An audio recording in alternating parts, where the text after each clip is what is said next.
You're looking live at the Annenberg lobby where the vice presidential candidates Tim Kaine and Mike Pence are facing off for the first time. The LAPD released surveillance video of the moments before an 18-year-old was shot by police. The shooting sparked protests across South LA. Plus, Hurricane Matthew is barreling its way to the U.S., and tonight Florida is bracing for impact.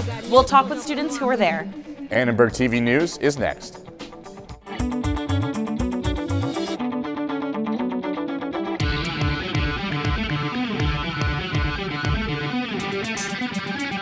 Live from USC, you're watching Annenberg TV News. Presidential candidates Donald Trump and Hillary Clinton are on the sidelines tonight while their VPs hit the debate stage. Good evening, I'm Brittany Hope. And I'm Aaron Hendel. Political director Allie Main is live in Annenberg's viewing party where the debate is just getting underway. Thanks, Aaron. I'm in the lobby at Wallace Annenberg Hall where students have gathered to watch VP candidates Mike Pence and Tim Kaine debate. The candidates are about to take the stage right now at Longwood University in Farmsville, Virginia. I spoke to some students here earlier. They said they didn't know too much about either VP candidate before Trump and Clinton announced their running mates, but they're looking forward to the debate. They said that they don't think that anything that Pence or Kaine says will change their opinions about either running pair, but they're looking forward to hearing what the two candidates have to say. Back to you guys in the studio. Tonight is the first and only time the VP candidates will face off this election cycle. We talked to some students to see what they know about Tim Kaine and Mike Pence. I've heard their names, Mike Pence and Tim Kaine, but apart from that, not a lot really. Normally you hear from them, and they haven't really been in the news too much, what I've seen at least. I think they're very good. Both of them are pretty good vice presidential candidates. They talk policy well, they formulate their ideas, and they both defend each candidate fairly well. Mike Pence is kind of a wacko, so that's all there is to be said about him. You don't believe in global warming, you don't rank as somebody who should be in politics at all for me. Hillary Clinton's running mate Tim Kaine is a Democratic senator from Virginia. He has previously served as an attorney, a mayor, lieutenant governor, and governor in the state. Kaine is a moderate Democrat, although he is a Catholic and personally opposes abortion. He is pro-choice. Kaine also supports LGBT rights and gun control. Mike Pence is Donald Trump's Republican running mate. He is the governor of Indiana and was formerly an attorney and a U.S. congressman. Pence is an evangelical and is known for his conservative views on abortion, LGBTQ rights, and Second Amendment rights. Make sure to follow USC Annenberg Media on Snapchat and Twitter, and go to uscannenbergmedia.com for more VP debate coverage. Black Lives Matter supporters continue to protest LAPD's recent deadly shootings in South LA. Police released a video showing one of the victims, Carnell Snell Jr., just minutes before he was killed. Surveillance video from a local business shows Snell holding a gun and crouching behind parked cars before running around the corner. LAPD Chief Charlie Beck said he doesn't want to release body cam video to protect the victim's family. Police are searching for more photos or videos from the scene. I think folks that have decided that the narrative is not to trust the police, not to trust this police chief, would not trust those photos either. Despite the protest, Beck still received some support from the community.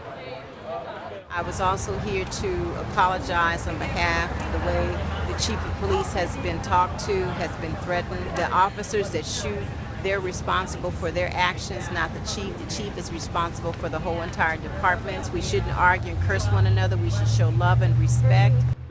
A few miles away at LA Technical College downtown, local students and activists from the International Action Center were also protesting the recent deaths of Carnell Snell Jr. and other young men of color. We're not going to tolerate this. We have a right, as black and brown people, we have a right to survive. We have a right to be able to live and breathe. We have a right to also fight against injustice. It affected me very closely because I knew both of them, and to know that they were just shot and that they will never see justice, we will never really know what happened. The young people in the streets, they're not going to stop, and they're not going to be in fear, and we're going to be in unity with everyone who's fighting. Activist groups nationwide say they will continue to demand justice and transparency until reforms within police departments are made. Deputies shot and wounded a man at a Santa Monica metro station earlier this afternoon. Events leading up to the shooting are still unclear, but officials say the man was suspected of carrying a knife when authorities responded. Due to police activity, the 4th Street and Colorado Avenue Expo line will stay closed until further notice. Additional witnesses testified in court today for the trial of murdered USC graduate student Jinran Ji. Alejandro Guerrero is first of 4 defendants on trial in connection with the murder. Guerrero was 16 at the time of the murder, but is being tried as an adult. The 24-year-old Chinese engineering student was attacked while walking home from a study session in July of 2014. Surveillance cameras caught the violent crime on video. Ji was ambushed in an attempted robbery and beaten with a bat. He died from his injuries after making it back to his apartment. The G family lawyer hopes his parents are one step closer to getting justice. For the past 2+ years, every day has been agonizing to the G family, Xinran's parents, particularly. They have to go day by day, living in the hope of seeing the justice being done out of this case. And finally, that we have reached the trial stage. So we are hoping that the system will render the justice for the G family. Guerrero's attorney says that although Guerrero was present at the time of the attack, she was attacking under the influence of an older group and did not deliver the deadly blow. The other 3 defendants are still awaiting trial. All 4, if convicted, could face life in prison without parole. Hurricane Matthew hit land this morning in Haiti, with winds reaching speeds of 145 miles per hour. Officials in Haiti say some roads and bridges are washing out in the storm. The Category 4 hurricane first hit in Haiti's capital of Port-au-Prince, specifically the poor and rural communities. Matthew is expected to hit Florida by the end of this week and travel up the coast of the U.S. Once the storm comes, we cannot put our first responders in harm's way. You must leave before it's too late. You can rebuild a home, you can rebuild a business, you cannot rebuild a life. Follow the directions of your local officials. This is serious, and your safety depends on you being prepared and staying alert to all warnings and orders. Florida is already preparing, with dozens of cars lining up to fill up their tanks. This would be the first hurricane to hit this part of the U.S. in more than a decade. People are trying to be safe, including students at local universities.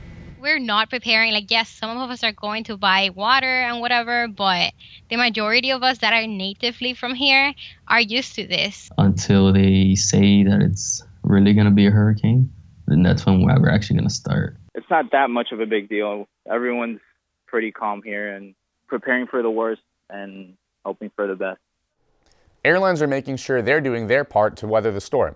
United is waiving all its change and fare different fees. Delta and American Airlines also waived their change fees for affected flights. Taking a look at how the stock markets ended today, the Dow and Nasdaq both ended in the negatives. The Dow dropped 85.4 points to close at 18,168.45, and the Nasdaq dropped 11.21 points to end the day at 5,289.66. Still ahead on ATVN, a proposition on the November ballot could potentially let inmates out of jail sooner. One congresswoman is taking a stand against it. Plus, social media safety is being called into question after a celebrity may have been robbed because of what she posted. And on Get Healthy with Rachel, some USC students are finding ways to enjoy themselves that don't involve alcohol. We'll be right back.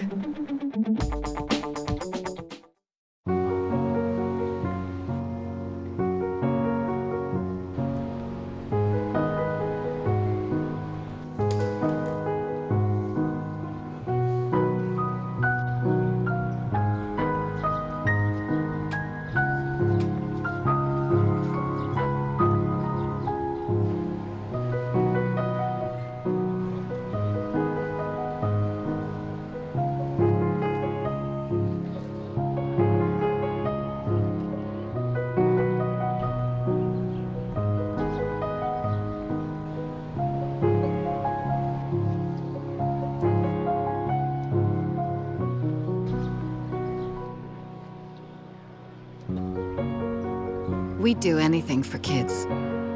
Yet 1 in 5 children in the U.S. struggle with hunger. Help end childhood hunger near you. Learn how at feedingamerica.org.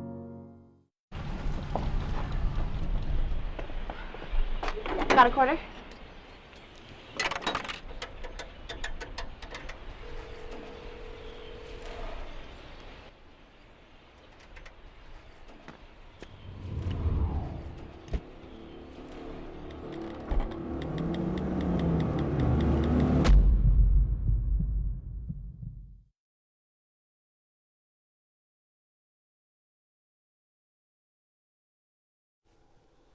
Congresswoman Loretta Sanchez campaigned in downtown Los Angeles to explain her opposition to a proposition that would shorten prison times for criminals. We are saying that the offenses that would allow people to get out of jail early are actually very violent offenses. Sexual assault of an unconscious rape victim, like in the Brock Turner case. That's violent. And for him to be able to get out, or somebody like him to get out early, would be a disjustice to our victims and our victims' families. Proposition 57 would allow those convicted of nonviolent crimes who complete their full prison terms to apply for parole. It also allows prisons to award sentence credits to inmates. This could include lower sentences for good behavior or taking part in educational programs. Proponents say Prop 57 would reduce prison overcrowding and save taxpayers money. Attorney General Kamala Harris wrote part of the text for Proposition 57 so she can't campaign for the ballot measure. A debate between Harris and Sanchez for the U.S. Senate seat will take place tomorrow at 7 p.m. Another measure on the November ballot is Prop 58. It would allow public schools to provide bilingual programs for non-English speaking students. Advocates say students who do not speak English will have an easier time learning in a dual language program. Proposition 58 would make it a lot more easy for the districts to follow through with that goal and would make it a lot more flexible so that decisions about this valuable instruction could be made locally by parents, teachers, and school administrators, and not by a one-size-fits-all mandate that is almost 20 years old. Prop 58 authorizes public schools to provide bilingual programs for non-English speaking students. Parents would no longer be required to submit a waiver request for their children to be taught in 2 languages. Parents and community members will provide annual feedback about the program. So the bottom line is, what the bilingual activists are trying to do is to shift the state back to the Spanish almost only system for young Latino children that the state was using 20 years ago.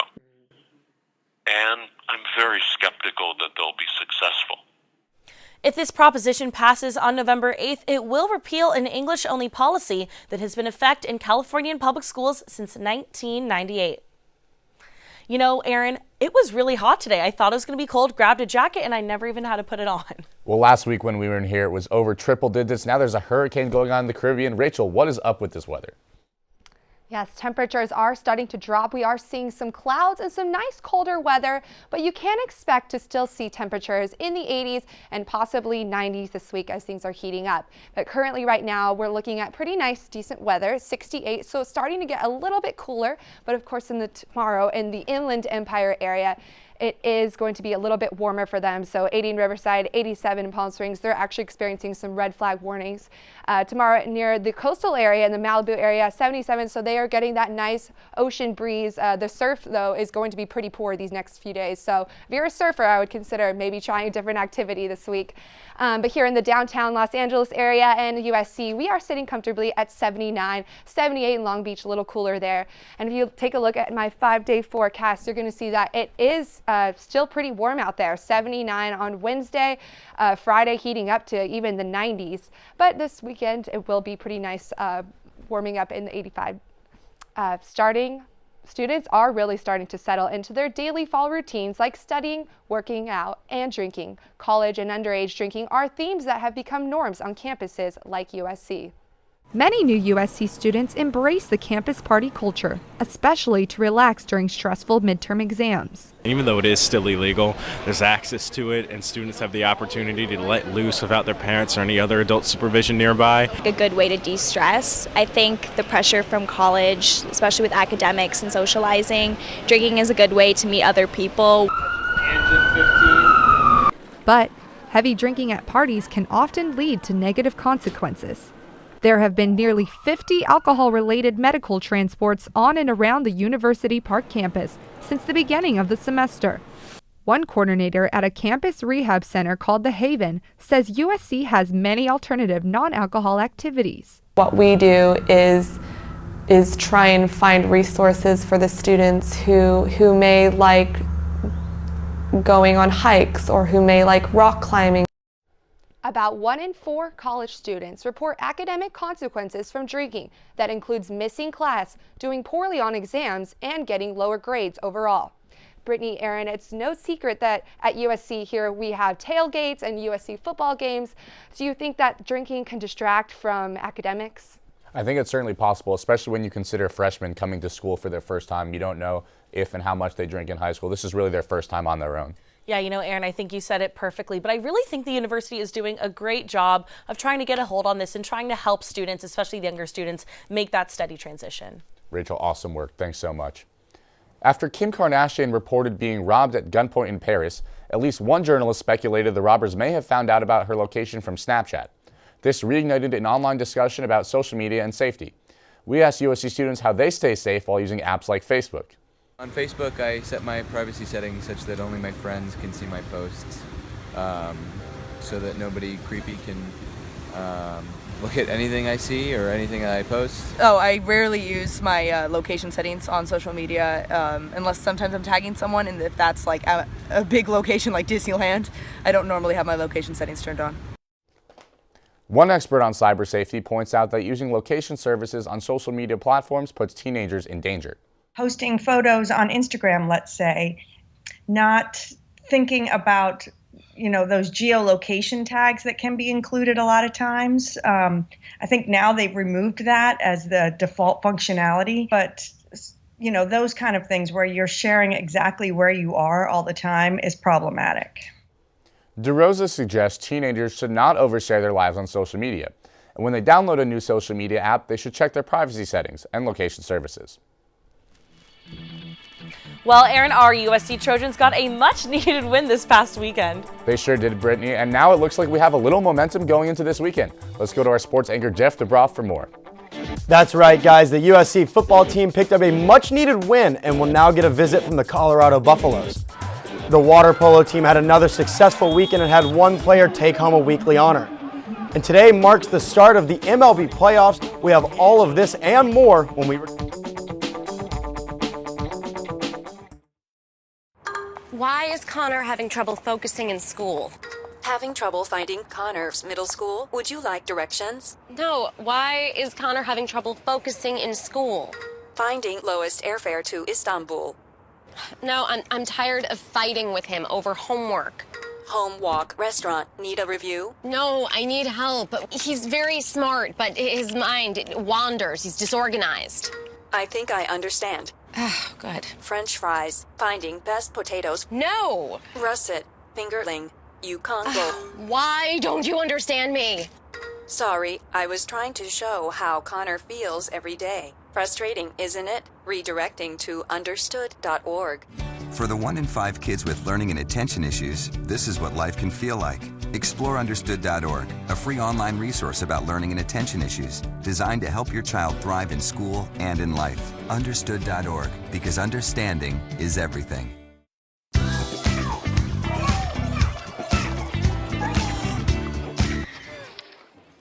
Looks like it's done.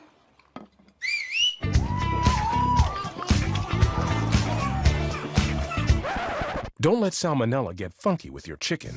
On average, 1 in 6 Americans will get a foodborne illness this year. You can't see these microbes, but they might be there. So learn the right temperature to cook each type of meat. Keep your family safe at foodsafety.gov. Welcome back to ATVN. After picking up their second win of the season, the USC Trojans will face the number 21 Colorado Buffaloes this Saturday.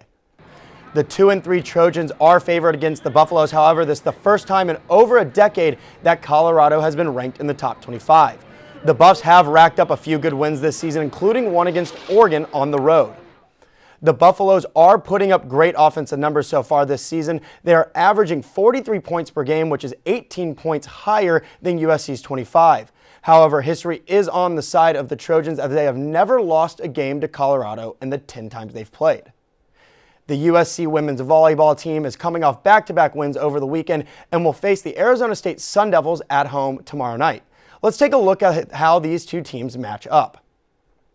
The Sun Devils will come into this game with a 7-9 overall record and a 0-4 conference record. The Sun Devils average about 12 kills per set, while USC is averaging about 13. Meanwhile, the Trojans are boasting a 10-5 overall record and are even in conference play at 2-2. The USC men's water polo team picked up a big win over the number 4 Pacific Tigers this past weekend, but once again there was one Trojan that stood out amongst the rest and took home an award. After a nice 15-7 win at home this past Saturday, the Trojans improved to 12-1, but the spotlight has to go to the Trojans' Lachlan Edwards, who was awarded the MPSF Player of the Week award, his second of the season. Edwards had a dominant weekend with 7 goals in 3 games and even had a hat trick against Pacific. Edwards and the Trojans will look to continue their dominant play when they take on Pepperdine at home this Friday. From the pool, we go to the hardwood, and no, I am not talking about volleyball. It's an exciting time for USC sports as the USC men's basketball team will begin practice this week. After an overachieving season which included beating UCLA 3 separate times and an NCAA tournament berth, the men of Troy look to keep up the momentum for Andy Enfield, who is entering his 4th season as the Trojans head coach. However, after a series of departures by several key players, the Trojans were left with some holes to fill. Some crucial losses for the Trojans this past season include all Pac-12 shooting guard and current Los Angeles Laker Julian Jacobs, as well as power forward Nikola Jovanovic, who is currently playing for the Detroit Pistons. However, the Trojans will return their junior captain Jordan McLaughlin and sharpshooting big man Benny Boatwright. The MLB season is what many would describe as a marathon, a long 162-game season that runs from April through the hot summer and into October. But finally, after a long, grueling season, the MLB playoff picture is set and begins tonight. From David Ortiz's last playoffs to the Chicago Cubs trying to end the longest championship drought in sports history, there are some many interesting storylines to pay attention to. But with baseball, it's never easy to predict who will win it all, so we went around campus today to ask students who they think will win the World Series. I think the Giants will win this year's World Series. I'm from the Bay Area, so that's why. It's tough. I gotta go with the sentimental pick. I'm going with the Cubs. You look at what they've done this year compared to in past years where they've struggled, and I think just the energy that they're playing with, the energy that their fan base has. You look at home games, what impact that can play during postseason baseball can get pretty rowdy. Dodgers all the way because I'm born and raised in LA and they're doing particularly well this season. Playoff action has already begun tonight with the American League wildcard game between the Baltimore Orioles and the Toronto Blue Jays. The score right now is the Baltimore Orioles leading the Blue Jays 2-1 in the top of the 5th. The winner of this game will play the Texas Rangers in the divisional series. Big news coming out of the tennis world today as the Court of Arbitration for Sport announced they have reduced the suspension for Maria Sharapova from 2 years to just 15 months. Sharapova was suspended after failing a drug test last March. Last week, I took the day off from my Something Strange segment, but not today. What I saw this week was too good to pass up, and if you're an MMA fan or even a fan of the Incredible Hulk, then this one is for you. Check it out. This right here is Ian Cutelaba, a fighter in the UFC. His nickname is the Hulk, and yes, you are seeing this correctly. He actually painted himself green for his fight press conference. Here's a news flash for you, Mr. Cutelaba. Halloween is 27 days away. Now, I can understand the passion there, but maybe next time, just wear a Hulk t-shirt and not paint your entire body green. I'm not sure how long it took for him to paint himself, but trust me, from experience, it's usually never worth it. Now, that right there, that's commitment to your character, I should say. You know what? It totally is. And if you look at the girls behind him in the video, they are completely terrified as well, maybe even more scared than I was. You really try to go for the intimidation factor in those pre-match environments. I guess green's the way to do it. Green's the way to do it. Maybe he bought a whole 7 things of paint to do it. Who knows? Thank you so much, Jeff. Today's a delicious holiday that deserves celebration. It makes my mouth water just thinking about it. See how students are celebrating next. And Allie Main is following the debate. And the debate is underway in Virginia. We'll have more highlights for you next. Guess what? I have some news for you. There's free food right there, junk food. Do you see that truck? Oh, jeez. It's a 2 Michelin star chef. All for free, ladies and gentlemen. All for free. Here we have a panzanella with summer vegetables and pesto. Enjoy. How we doing? Fantastic. So what do you got going on underneath that plate there? This food is really about to be thrown away. Yeah. Bro? Is there something wrong with this food? Where did you get it from? From farmers markets. They put aside the ugly vegetables and the ugly fruits. Carrot Top, soft avocados. It was all food that was going to be discarded. Even the drink you had is made from like a little bruised peach. Did it taste a little bruised? Great. It was good. The average person throws away 24 pounds of food a month. That's a lot. Isn't that a lot? Go visit savethefood.com for more information. Thank you. Junk food time!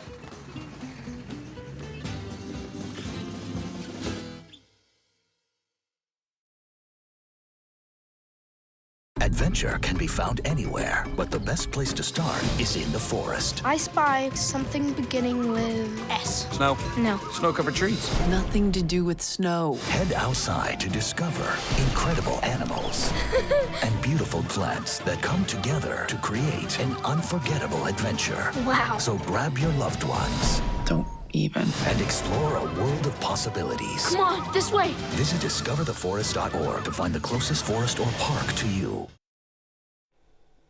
We're going back to our political director, Allie Main, live at the VP debate viewing party. Allie, what's the latest with all the candidates? All right, and as you can see here in Wallace-Annenberg lobby, students are still gathered watching Mike Pence and Tim Kaine debate.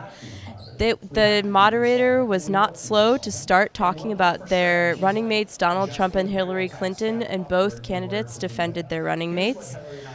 They both had some things to say in their opening statements, and we have those for you. We trust Hillary Clinton as president and commander-in-chief, but the thought of Donald Trump as commander-in-chief scares us to death. I think the fact that that under this past administration, of which Hillary Clinton was a part, we've almost doubled the national debt, is atrocious. All right, and the candidates are now talking about Social Security benefits. They will continue debating until 7:30 p.m. tonight. Stay tuned after the debate and follow USC Annenberg Media on Snapchat and Twitter for more updates, and also go to uscannenbergmedia.com. Thank you.